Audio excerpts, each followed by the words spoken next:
Hello and welcome to the Havard Family Bible Study. Today we are looking at the book of Judges, which is one of my all-time favourite books. So I'm going to try and keep it on track, but Judges is such a fantastic book that there's so much that can be said about it. It tends to be very much overlooked when we come to talking about Bible books because it's not one of those that necessarily talks about God. It's more a book that talks about heroes doing things either for God, sometimes on the instruction of God. It's a collection of stories, and the stories themselves originate between 12,000 BCE, maybe down to about 800 BCE. And it reached its final form in the hands of a group of people that are collectively referred to as the Deuteronomic writers.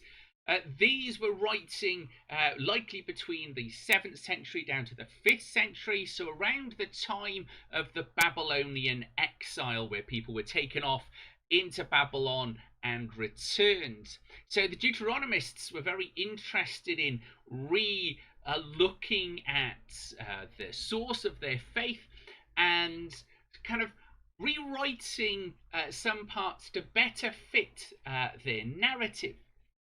It contains some of the heroes that you are most likely to have known, Samson and Delilah, for example, and the lesser known, and for no real reason, Ehud and Japheth, Japheth's daughter, and of course Shamgar, who we will of course be revisiting. Like the book of Joshua before it, it is very difficult to date this book with any real kind of certainty because there is no element in it that we can nail down and kind of go, here you are, here's a date, because a lot of it has been glossed and rewritten. We can kind of get a sense of when it was written because there are some elements in the book of Judges that point to it predating the time of the Deuteronomists, predating even a monarchy, and predating some of the stuff that really defines who the people of Israel are. I'm going to try and take you through some of those and just show you what that looks like, because one of the things about the Book of Judges is that it comes with a series of refrains. So it has refrains like the Israelites did what was evil in the sight of the Lord. So that already kind of gives you the idea that there is this sort of overlay, this sort of gloss about what actually is going on in the text itself. The other thing that you tend to see is that at the end of it you've got so the land had rest for 40 years or similar words. In between that you'll get a collection that roughly says the people cried out to the Lord, or the Lord heard their cry, and the Lord raised up for them a judge. So it's a kind of a collection of that, and you see this most clearly in a nice simple collection in the book, in the story of Othniel in Judges 3:7-11. So the Israelites did what was evil in the sight of the Lord, forgetting the Lord their God and worshipping the Baals and the Asherahs. Therefore the anger of the Lord was kindled against Israel, and he sold them into the hands of King Cushan-Rishathaim of Aram Naharaim. And the Israelites served Cushan-Rishathaim for 8 years. But the Israelites cried out to the Lord. The Lord raised up a deliverer for the Israelites, who delivered them. Othniel, son of Kenaz, Caleb's younger brother. The Spirit of the Lord came upon him, and he judged Israel. He went out to war, and the Lord gave King Cushan-Rishathaim to Aram into his hand, and prevailed of Cushan-Rishathaim. So the land had rest for 40 years, and Othniel, the son of the Kenaz, died. That really clearly shows us the gloss that I was talking about. Let's see if we just sort of advance here. We can see the Israelites did what was evil in the sight of the Lord, forgetting the Lord their God. Here we have a little added bit that we get, worshipping the Baals and the Asherahs. Now, Baals here means lords, often thought of as being Canaanite gods, because the Canaanites tend to have gods whose names was Baal. So, for example, Baal Zebub, Baal-zebub, which you might know from a lot of the horror movies, means Baal, Lord, Zebub, of the flies. Okay, Lord of the Flies. That's where you kind of get. That's why Baal-zebub is often seen in a lot of public imagination as being a swarm of flies or bugs. It comes from his name, Baal-zebub. Now, Asherahs. I'm going to pause a little and talk a bit about an Asherah. Now, some of you might have seen this idea that God had a wife. Now, before we disappear down that rabbit hole, there is a lot to take in the moment we introduce that idea. Asherah is one of the possible names for El, or the consort of El, the Canaanite deity. Asherah here, because we have Asherah as plural, is unlikely to refer to Asherah, the Canaanite deity, but rather a misunderstanding of Canaanite religion. Asherahs were large, we think, large trees, perhaps in a grove. Sometimes they were used as holy places and gathering places, because there's a lot of connection between trees and who Asherah was or could be. Some people think that an Asherah is the same as a maspot. A maspot is a standing stone, often the size of a person. So a person from that time, so we're talking 5 foot, maybe 6 foot, sometimes smaller, often in pairs, standing at the entrance to what would have been the Temple of Baals. There is some evidence that people left offerings at these maspot, offerings of fertility and food. So what we're not talking about here is Asherah, the Canaanite El deity, because by the time this gloss was written, there is already this confusion between what was the Canaanite, or what is the Canaanite folk religion, and what is the religion of the people who are writing the book. After that segue, let's go back to our text. Therefore, the anger of the Lord was kindled against Israel, and he sold them into the hand of King Cusham-Risham of Aram Naharaim, and the Israelites served Risham for 8 years.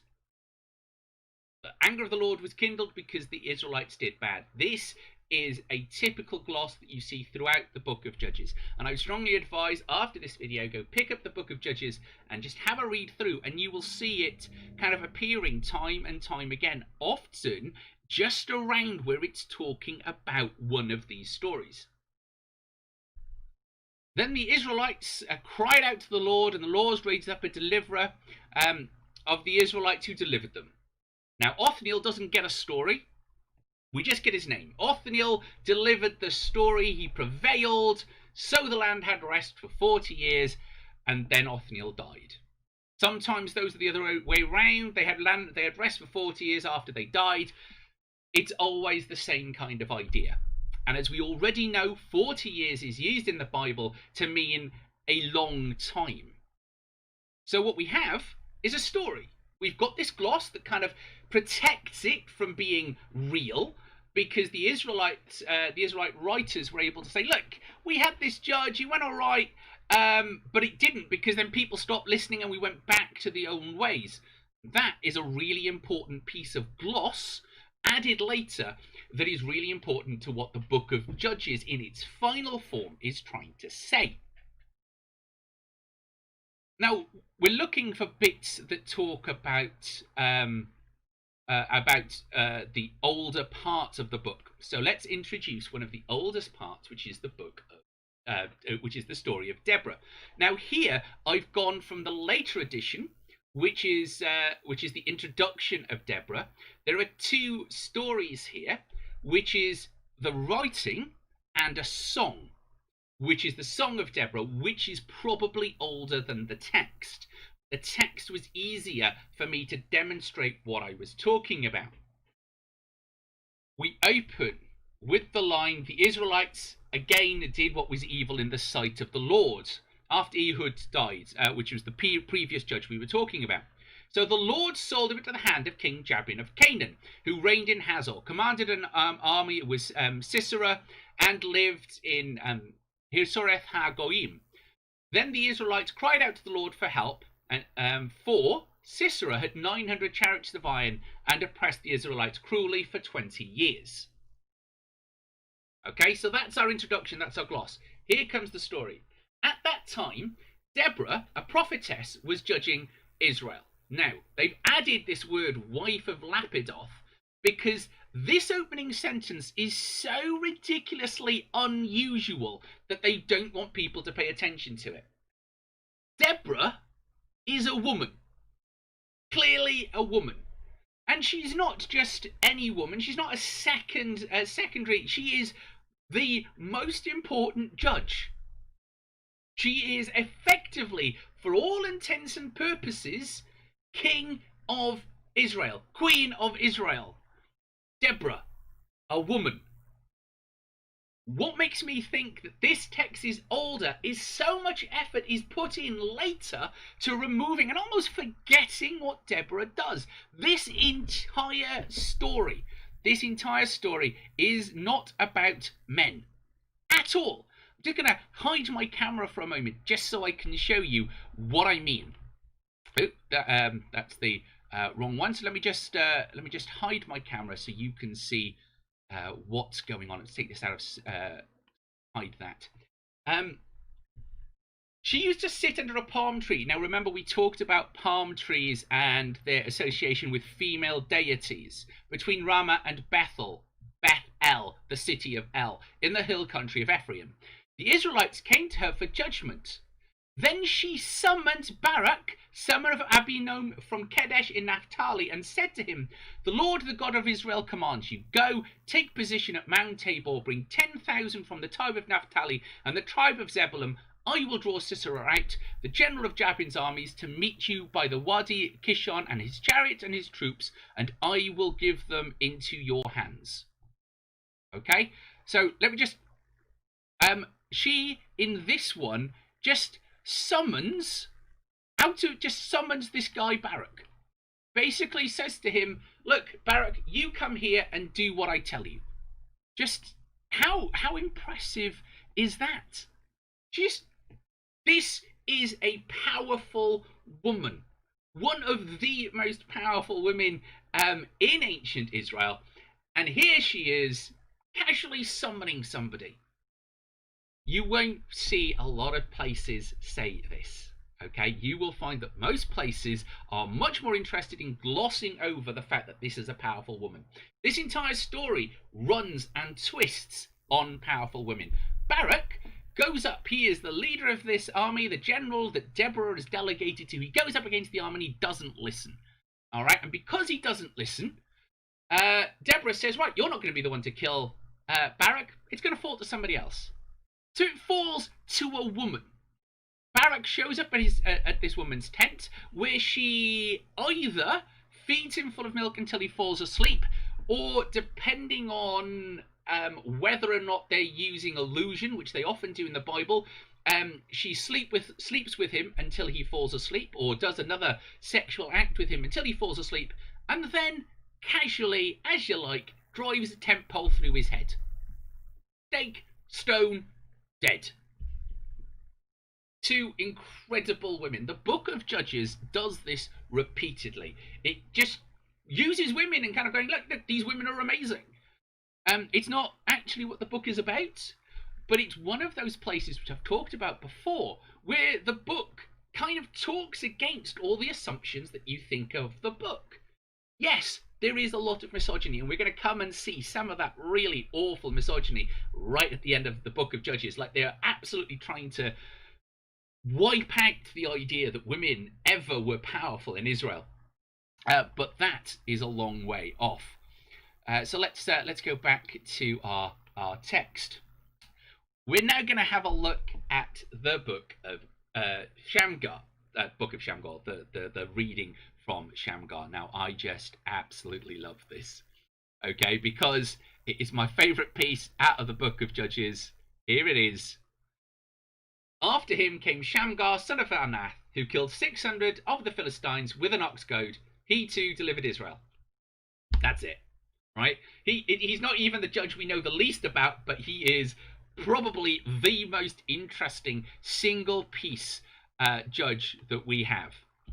Now, the reason for this is it contains so many things that you really know that the Deuteronomist writers just wanted to wipe out. Let me just point these out to you. Okay, so the first is he is called Shamgar. It is a very close word to Samson. Very, very close. They could even be the same root. They could even be the same name. Son of Anath. Anath is a Canaanite female deity. She was the Canaanite female deity of war. No messing about. She is the kind of Canaanite figure of women wielding swords, standing on fields of dead bodies. She did not mess about. We think the word son of Anath meant kind of a warrior who had dedicated their life to Anath. Perhaps, or based on, and we've got not a lot of evidence about of what's going on, so we've kind of built this up from bits and pieces from different texts. But the kind of person who either their family had been dishonoured or they had been dishonoured, so they give their life to Anath, change their last name, give their name to Anath, and in doing so, recover the honour of their family. Honour being a big thing at the time, and they then will go off and fight in battles with nothing to lose because they've already gained everything. And if they die in battle, which is the idea of a glorious death for the son of Anath, they will get to go and join their goddess in this final battle place. And this is found in the book of Judges. You can just imagine that the Deuteronomic writers would have wanted so much to get rid of that. Because here we have quite clearly evidence of another deity, even somebody dedicated to another deity, who is a deliverer of Israel. They couldn't quite bring themselves to say judge, but deliverer of Israel is one of those phrases that is used for a judge. Quick last section. He killed 600 Philistines with an ox goad. Right here. Now, you will hear, and there are so many Bible commentaries that do this, that he was forced to fight with an ox goad because he wasn't a good warrior, or because because of some other guff. Okay, it's ridiculous. That idea is just simply ridiculous, and anybody out there that wants to even argue with that doesn't understand what's going on. An ox goad is a pointed stick. Okay, it's a pointed stick that's used to make cattle go where you want them to. You poke them with the stick and the cattle runs away. All right, that's how you control cows. Let's try this phrase again. He killed 600 Philistines with a pointed stick. Okay, this is not some bad warrior. This guy's amazing. This is the kind of people that today we make films about. Okay, he walked into Philistines, which we presume, because we're using the word Philistines, they tend to be used when they're talking about them as warriors. He went up against 6 warriors with nothing but a pointed stick and just murdered them all. Why does this not get so much more praise? Entirely because it says son of Anath. This is one of those things that points to the text containing bits that are clearly older. Because this is the kind of thing that the Deuteronomists would never have recorded if they were writing it themselves. It's so against where they were. So it means that this is a powerful story that lives in the memories of the Israelites, that perhaps has been passed down. We also get son of Anath. Now, we think, based on that these were people who were around 900 BCE, 1000 BCE. So we're talking about a legend that's much older. Now, if the Deuteronomists, who are trying to make a point with this book, could have removed that story, I think they would, because you wouldn't include something that basically speaks against everything you're trying to prove if you could remove it. So let's go and have a look. Let's go and face the next story. So the next story is Japheth's daughter, and it is one of those that people rightly rail against. Japheth is a judge of Israel. Japheth's daughter doesn't even get a name. Like so many women after Deborah, she doesn't get a name. She is just Japheth's daughter. Japheth goes off, makes a deal with God that he doesn't have to make, and you've probably heard this deal 1,000 times because it's done in so many different cultures in so many different ways. And he says, Lord, let me win this battle, and I will sacrifice to you the first thing that comes out of my lands to greet me. Now he entirely thinks it's going to be his dog or his cat or whatever, and of course it's his daughter. He's then torn between two things, needing to sacrifice his daughter or break his oath to God. And the whole story is set up as it being a pointless oath that Japheth didn't need to do.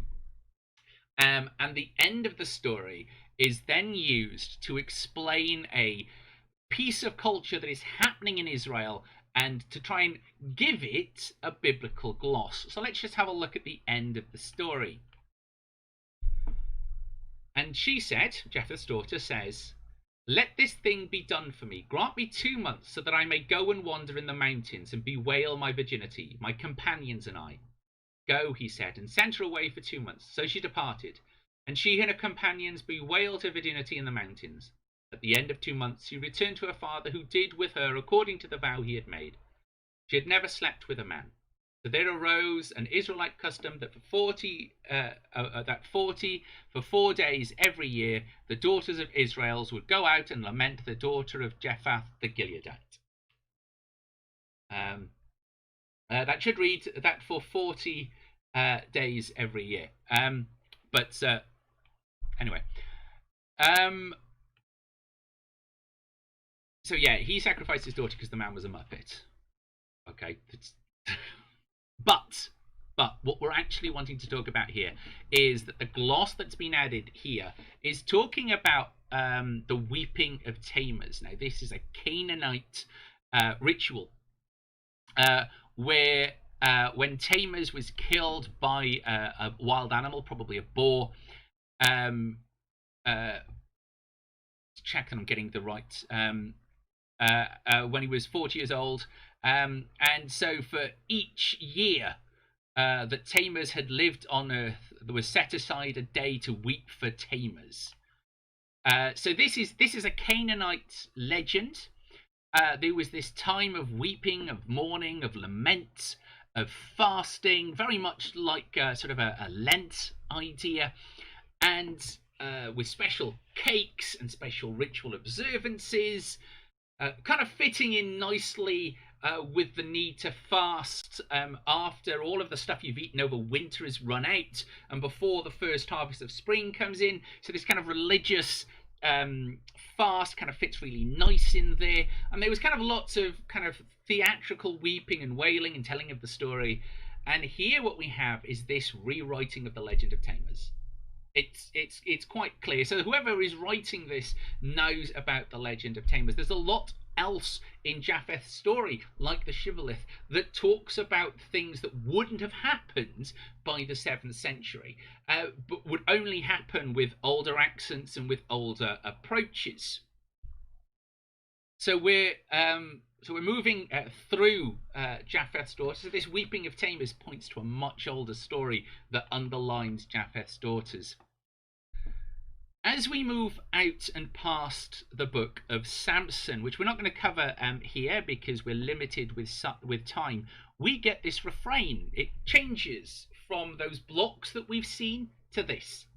In those days, there was no king in Israel. All the people did what was right in their own eyes. Like you couldn't actually do right without a king. Hang on, didn't work. Like, you can't actually do right without a king. There we have it in Judges 17. In those days, there was no king in Israel, and they only did what was right in their own eyes. This is clearly building up to the next book now, which is the Book of Kings, which is the implication of there being a royal family. In the Book of Judges, we see a king attempt by Abimelech. Now, Abimelech is eventually killed by a woman, again, a woman chucking a millstone off the top of a tower, and it crushes his skull. Now, it says millstone, but of course, for the UK, a millstone is like this, but they would have been hand millstones. So, still quite impressive, still quite heavy, but not, big millstones, little hand millstones. So a woman ended the first attempt at somebody to be king, Abimelech. But of course, Judges is trying, or the gloss in Judges is trying to rewrite this so that the kingly line starts with Saul and ultimately with David. So I haven't put the rest of this on a slideshow because at this point, as we approach the end of the Book of Judges, we enter into what is perhaps the most horrific part of the book, starting at chapter 19. And it's just entitled The Levite's Concubine. This poor woman doesn't even get a name, and what's about to happen to her is just awful. If you are of a sensitive disposition, I would suggest that you fast forward to the end of this video, because what you're about to hear is true to the book of Judges, but can be quite triggering.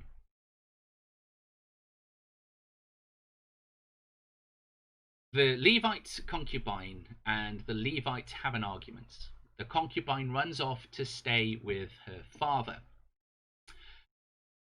She then her husband, the book seems quite confused as to whether or not she's a concubine or a wife, heads off to her father's place to try and win her back. We then have a series of comedic father and son interactions where he's saying, "Oh, I should go," and the father's going, "Oh, I know, have another glass of wine, have another bit of bread, stay, enjoy that." And so he stays and he stays and he stays and he stays. And then the story just suddenly changes. The people of the town gather around and demand that this Levite is taken out and given to them so that they may know him. Now, in the Bible, the phrase "they may know him" is a term that talks about physically knowing them. It talks about sex, and in this case, it's talking about rape. So they're saying, put this man outside so that we can rape him. The father and the Levite then say, "Look, don't do this. This is an awful thing. Stop doing it." And they say they keep battering down the door, and so they put the concubine outside and seemingly just go to sleep. They open the door the following morning, and she is on the doorstep with her hand on the doorstep, obviously reaching out for help. Unmoving is the term it's used, unmoving. Probably dead. We hope dead, because it's going to get worse for her. She's then loaded on the donkey, and she's taken back to the Levite's house. There, the Levite cuts her into 12 pieces with a knife. So he butchers her, and then sends her to the 12 tribes of Israel to seek vengeance on those that did this to her. One of the things that we do need to remember here is that being buried with all of your parts together has always been something that is important to cultures throughout the world. We know of ancient cultures which would replace missing body parts, often with wooden ones, not as prosthetics, but in the grave, so that they would die and be buried whole. There is no way that those 12 pieces ever got back together. There's no way this woman was ever buried with anything looking like respect. She was not respected in her life, She was not respected in her death. What follows is a war that essentially wipes out a tribe. All of this tribe is reduced just down to a handful of men through some quite atrocious war crimes. If that wasn't enough, in order to ensure that this tribe continues, they were given permission to go and steal wives for themselves to keep the tribe going. All because Israel at the time was focused on this idea of 12 tribes, even though by the time we get to the Book of Kings, they're gone, they're forgotten, tribes are missing, and the tribe list doesn't match. This story is incredibly powerful, and it was there to talk about how you should treat other people. And it's used in the Book of Judges as a way to say that they need a king. Now, if you can remember, we have this gloss, and this is how the Book of Judges ends. In those days, there was no king in Israel. All the people did what was right in their own eyes. The writers, the Deuteronomic writers, the compilers of the book, use this horrific example of rape, murder, and mass murder, and the almost losing of a tribe and the kidnapping of people, just to say this one thing. In those days, there was no king in Israel. All the people did what was right in their own eyes. So the point the book is trying to make is that all of this happened because there was no king. And repeatedly, the Book of Judges begins by saying that judges are rulers, and the judges are rulers that look to God. And the Deuteronomists slowly change that until we get to this last bit where the last judge doesn't look to God, and it is only a king that can save Israel.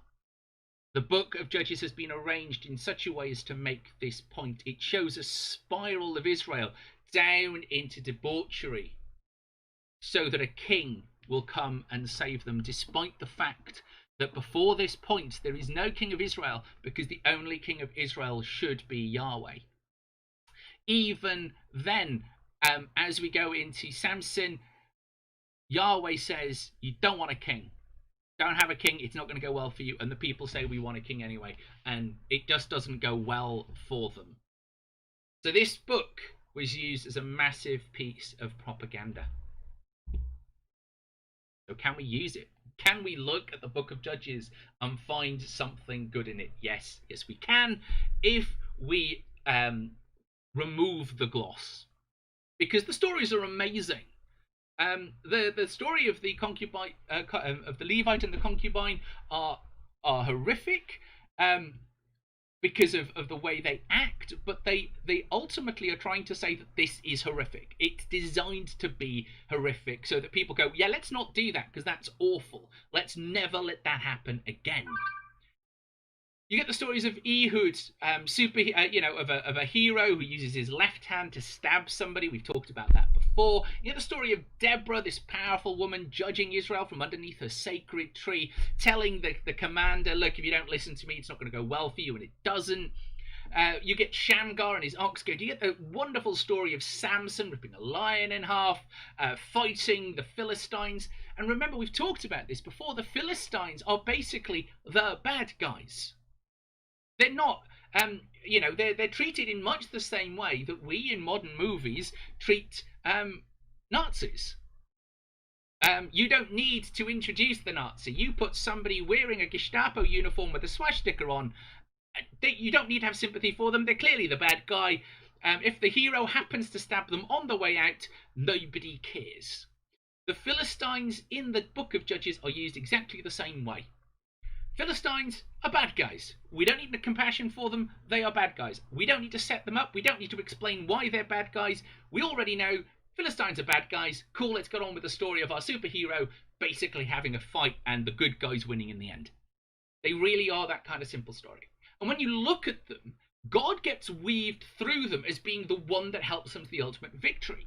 Samson's lost all his hair and lost all his strength, and it's only at the end in a prayer to God can he bring down the building on top of the bad guys in a last hurrah of strength granted to him by Yahweh. It is the wisdom of Yahweh in speaking through Ehud that allows him to be so sneaky. It is the power of Yahweh in the battle, not Barak, but the power of Yahweh speaking through Deborah, leading the battle in the book of Judges, that actually wins the battle. The humans there kind of just playing small parts, but Yahweh being kind of the main star.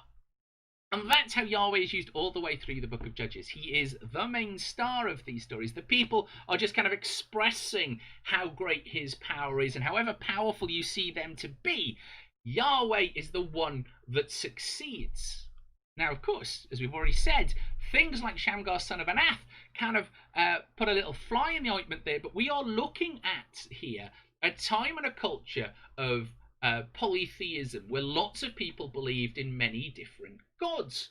Israel perhaps was unusual in their monolatry, in that they accepted, if we have a look at the way in which the text refers to other gods, they're not really denying their existence, but simply saying that you shouldn't worship them. That gets changed later on as we go through the book, where the gods move from being real gods to being idols, and therefore the idols are fake, and therefore there is no power there. But in the earlier texts, there is still this kind of acceptance that these other deities might have power, but they're not as powerful as my God, which just makes so much more sense in this term, that you believe in Yahweh because you see him to be the most powerful deity. And we see a lot of this coming through in the stories in the book of Judges. Yes, it's being arranged, and in its final form, it does speak of this descent out of which a saviour must come. And that descent is a circle, and we see it throughout the Bible. There are even studies which show that from the beginning you get this kind of amazing time with Yahweh, and then a descent, and then people kind of trying to go back to this amazing time and a descent. The Old Testament spends a lot of time looking backwards to when things were better. It is in the New Testament where people suddenly start looking forwards to when things will be better. And the change in attitude and the change in which people should live is actually typified in the stories in Judges. In the stories in Judges, the judges are not looking backwards to how it might have been, but they're all people fighting to make the world better now. Whatever the gloss says, those are heroes making the world better then, changing their world with Yahweh then. Yes, things afterwards fell back when they died, but but they are looking forward, much like you see in the New Testament. Like I said, this was my favourite book. I can talk about this for a long time, but we're gonna pause it there. What you need to take away from the book of Judges is that it is a fascinating collection of texts. They do need to be wrestled with. You do need to spend some time with them, and you do need to try and hear the different voices and what both of these are trying to say. But if you do get through that, if you can look at the exciting voices of the heroes in Judges, you will find there a wonderful and powerful example of what it's like for these heroes to only be heroes because their God is with them. So, thank you very much for joining us for this video. I hope that you've enjoyed it, and I hope that whatever you're doing, you have some time to sit and read some of the stories in the book of Judges. It's well worth doing. So thank you very much for being with us. If you want to stay in touch with what the Havard family is doing, please do have a look at our website, at our Twitter page, and at our Facebook page, and also please do sign up for our newsletter. As always, these videos are produced free because we enjoy making them. And remember that giving to your local church should never come above looking after your own health, food, shelter, and warmth. But if you are able to support us, please do consider donating to us. However much you have will help us to be able to continue making these videos and to do our charity work. We don't just talk about God, we also put that into action. So if you are able to support us, please do, and you can do that with the links below. I will be back on Thursday at 10:30 in the morning with our Welsh morning prayer. Please do join us for that. That one is live. And we are, of course, here on Sunday at 10 o'clock with our recorded morning prayer. The morning prayer is recorded because we are now back, at least in one of our churches, St. Thomas's, at 11 in order to come together for corporate worship and a Eucharistic corporate worship. And people are welcome to either join us there or join us on the video, whatever they feel comfortable doing. So whatever you're doing, whether you only watch these videos or you join in for the others, have a great time, and I hope that you look after yourselves. Remember, whatever you're doing, look after yourselves. Wash your hands, wear a mask, stay 6 foot away from somebody else, and where possible, stay home. Whatever else, go with God. Amen.